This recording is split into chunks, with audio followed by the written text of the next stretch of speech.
Welcome back to the Bilal Vakani Hour, right here on Sirius XM 167 Canada Talks. Joined now, once again, by Jay Stoyan from the Disability Channel, and he is yet another person to introduce us to who he is working with. Jay, take it away.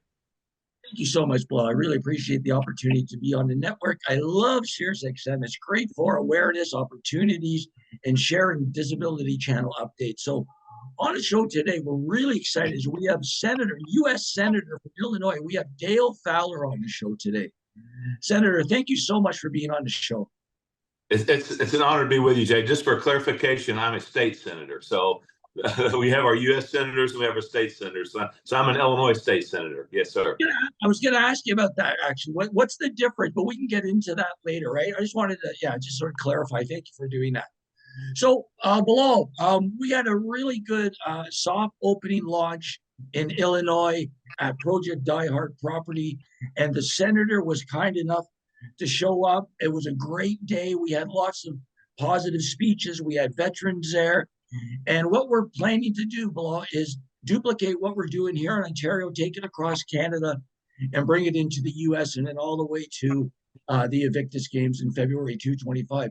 So why don't I hand it off to the senator, and you can tell us about that day and also your involvement with Veterans, Senator, if that's okay. Absolutely, it was, Jay. It was. It's an honor to be with you too. By the way, this is awesome. So, and this is how we get the word out. But yes, it was awesome to be there. The great speeches. I was able to tour the facility for the very first time. And there's a lot of potential there.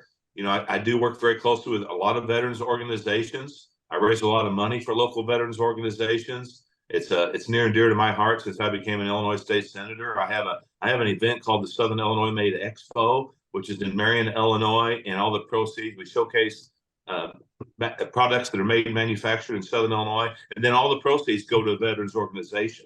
And I've raised in 4 years raised about $250,000 for veterans organizations. So we can't ever do enough for our veterans. So it's exciting. It's coming up in July of this next year. So just kind of wanted to get that on your radar. That's great. And can you tell us how this came about? How did you connect with the veterans organizations or platforms, Senator? Well, I have, since I became a state senator, I was elected in November of 16, sworn in January 17. And I have what's called a Veterans Advisory Council. I have a lot of different advisory councils. I have Student Advisory Council, Ag Advisory Council. I have a Veterans Advisory Council. And so really networking with a lot of veterans throughout Southern Illinois. And, to have this opportunity, and I created the Southern Illinois Made initiative. I'm an economic development guy. I've had a lot of business background and finance background and such, and I just wanted to showcase what we have, and also wanted to do it with purpose. And what better purpose is there is to support veterans organizations. So I've helped, Honor Flight of Southern Illinois, Operation Honor Guard, and other agencies. So we're always looking for other opportunities to help more veterans organizations. Really appreciate it. And the senator was also there along with RCTA, which is one of USA's largest reserve component. And now we're bringing on a new guy. He's a well-to-do gentleman, been around in the industry a long time. His name is Kurt David. So we're going to bring on Kurt David, and we're building our team. Bilal, why don't I hand it off to you, and you can ask the senator some questions about the day. Absolutely, Senator. This is so amazing because, we share this large border, and, sometimes it does feel like our countries are in a silo. And yet here we are. You are, a U.S. state senator. Jay is working with the Disability Channel. He's based in Canada. I'm in Canada, although I'm on a service that's, available to the U.S. as well. And I just think it's so great that we're looking to each other for solutions to help our, whether you want to call them voters or citizens. And it's something that I hope other programs can look to do, because I think the answer to a lot of the problems in the U.S. and Canada are often just across the border if we look over, there. Right. Absolutely. And I work with an agency that's gives shelter for homeless veterans. We feed our veterans. Especially with the homelessness, it's really critical that we continue to strive to eliminate this. They served our country. They've protected our lives. And this is the least we can do. And to be able to have this event, the website, just for everybody's information, is simade.org. simade.org. So I want you to know that, because you're going to be seeing a lot more about veterans organizations on this website as we continue to grow this initiative to raise more money and help more veterans organizations. This is great, Senator. Like I said, so we're planning right now to have the suicide mission in Project Die Hard. If you want to check out their website, just go to Project Die Hard. We're also going to be implementing our employment programs, hopefully along with a media studio. And we want to take that sort of template right across America and also involve superstar Rocky Blyer. So we want to involve. We talked to Rocky quite a bit. He's a great guy. He's really supportive of our channel, and obviously he's a Vietnam vet. So we're really excited. Again, this is all leading up to the game. So, Senator, we really thank you for being on the show today. Again, if you want to give out the website, and we're going to be in touch because this is an ongoing thing. So give out the website if you will, please. Absolutely. And one thing we're going to continue working with too is to hopefully help alleviate suicides is we want to give these veterans opportunity for vocational training, get their feet on the ground, give them all the resources that they need to be able to raise a family here in beautiful Southern Illinois or anywhere in the country, actually. But yes, absolutely. So again, the website is simade.org, and anyone can contact me as a state senator at senatorfowler.com. That's senatorfowler.com. Reach out to me anytime if anyone has any questions. This has been so much fun to be able to do this, and the support that we receive, the sponsorships we receive. Everyone loves to do what we can for our veterans, and we're going to, as long as I'm around, we're going to continue to do that. Thank you, sir. I really appreciate it. Bilal, before we let you go, any last questions for the senator? Yeah, if I can throw in a couple here, and partially to have the time in my show, and this is such a great opportunity. One of the things I've unfortunately seen, Senator, is some of the Legion halls here in Canada having trouble paying the bills, having trouble keeping the lights on, right? And we are in, I want to call it post-pandemic, but I'm going to cross my fingers because you just never know what's going to happen tomorrow. We are in this time of vulnerability. And if you look at, what interest rates might be or the cost of groceries, it's so tough all over. But if we can help the men and women who, fought for our freedom, even have a place, I think a VFW would be the equivalent in the US, or a Legion Hall, if we're going to let these great institutions fall, what does it say for the rest of us if we can't even protect the people who gave us our freedom in the first place? Absolutely. Great point. A lot of American Legions, a lot of VFWs that are in the area I represent. I represent the southern 14 counties of the state of Illinois, the largest Senate district in the entire state. So I have a lot of these organizations that I work with. And, they have the, Operation Honor Guard, where they had the military rights for our fallen heroes. And that's what a wonderful program. Part of this SIMAID initiative is to help fund their apparel so they can have proper apparel as they pay tribute to our fallen heroes. So that's what a lot of these organizations do. And we have to continue and we ensure that they continue to stay sustainable. And one way we do that is to continue to get more young people involved as well. So you bet that's a great point, because we're having that same issue in the state of Illinois as well.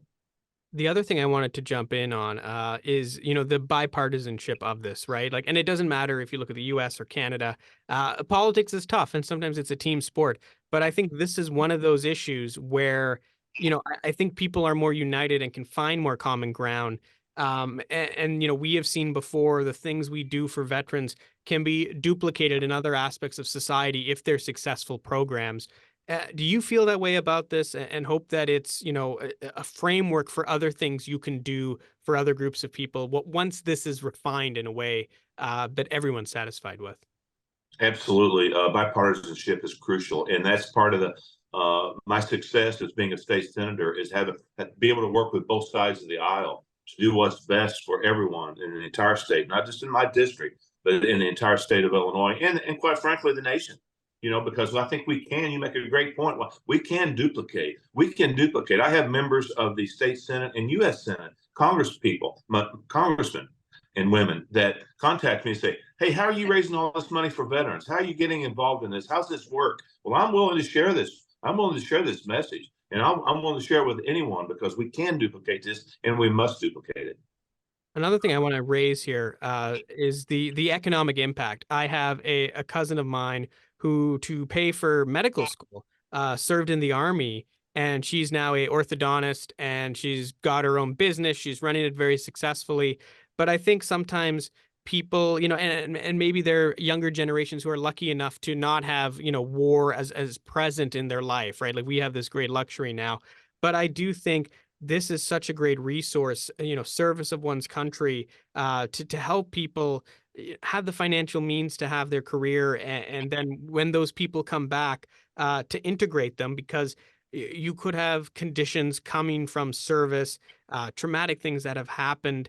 And I just think it's so important, and it's not always spoken about economically enough, right? I think it almost gets treated like a lobby group, and this is not a lobby. These are men and women who have chosen to serve their country, whether it be Canada or the US, for the betterment of themselves and their country. And I don't know if it's always thought about in those terms economically, and as a way of service. Oh, great! Another great point. Yeah, that is so true economically. And something I want to mention too, if I may, is I have a 501c3 not-for-profit foundation that I created 21 years ago, and part of the program is it's called Clothes for Southern Illinois Kids, and then I have 2 meal kitchens called Heaven's Kitchen. And I'm bringing this to your point because we also clothe homeless veterans, and ensure that they have food whenever we find out about it. And that's something that we're really focusing on to try to spread this throughout the entire state and in the region, quite frankly, because that's something that people don't realize too sometimes is some of these veterans are walking around with just the clothes on their back. And one of these shelters, homeless shelters, veteran shelters that I'm working with, that's the case. So we want to make sure they have the proper apparel, that they're well fed, that they receive the resources, whatever they need to keep their feet on the ground, and especially going back into vocational training. We have a lot of jobs that are being created in my area, and we want to give everybody an opportunity to go to work, especially our veterans. I want to thank. Go ahead, Jay. No, that's great, Senator. I really appreciate your time. And wow, you're really knee deep in helping veterans. So I'm really, really excited for the future. We'll be in touch. Bilal, you want to say a few words before we go? Yeah, quickly, I want to thank Jay Stoyan again from the Disability Channel, and Illinois U.S. State Senator Dale Fowler for just your great work together. Senator, I know you're very busy, and I was going to bother you for 20 minutes. I think what I'll do is I'll let you get back to the work of the people. I'll give the people a nice replay of whatever great interview I can find from the show that I can fit in for the remaining here, few minutes here. And I thank you for the time we had today. You spoke so succinctly and to the point, and you're doing so much that I can't, in good conscience, bug you for 8 more minutes to fill out my airtime today. I think that'd be quite selfish, so I'll stop talking. Thank you. I'm willing to come back anytime, guys, because this is a message, and thank you again so much for having me. This is a message that we have to continue to convey throughout the country. Thank you, Senator, and have a great day. Bilal, have a great day. I really appreciate this opportunity. Always a pleasure. Look forward to doing it again. Take care.